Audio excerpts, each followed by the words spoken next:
George Charamba akamba akizwa neTemba Mliswa achinzi is now working for VP Constantino Chiwenga. Anozikanwa George Charamba mutauriri wemutungamiri wenyika President Emerson Mnangagwa achinzi aiwa ariwo against the Vision 2030.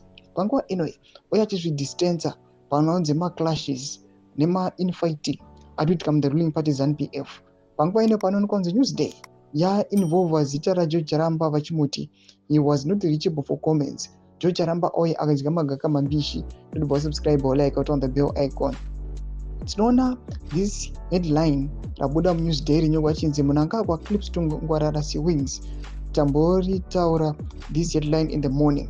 Panguva ino tokona kuti John Charamba anouya achikomenda after taona kuti Newsday include his name vachiti John Charamba he was not reachable for comments. Panapa John Charamba apa tora this newspaper nobva apa highlighter mbapindura achiti please do not drag me into matters which do not concern me or in your propaganda slinging match.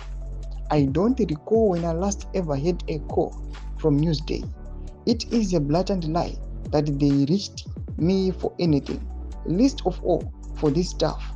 Editor, teach your reporters to write. Domashikwa nobuda nyogwa panguva ino naJamwanda anozikamwa kunzi ndiJohn Charamba achizviti no musandiincluda munhau idzi hazinei nhau aiwa dzema-infighting nekeresi iriitika the ruling party ZANU-PF.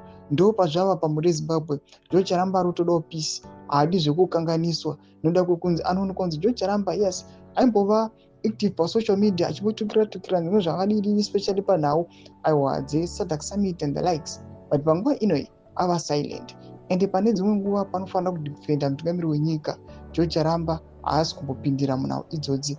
Mbudzi mafunguro enyu munoti kudii pamusoro aiwa as chaos is erupting in the ruling party ZANU-PF.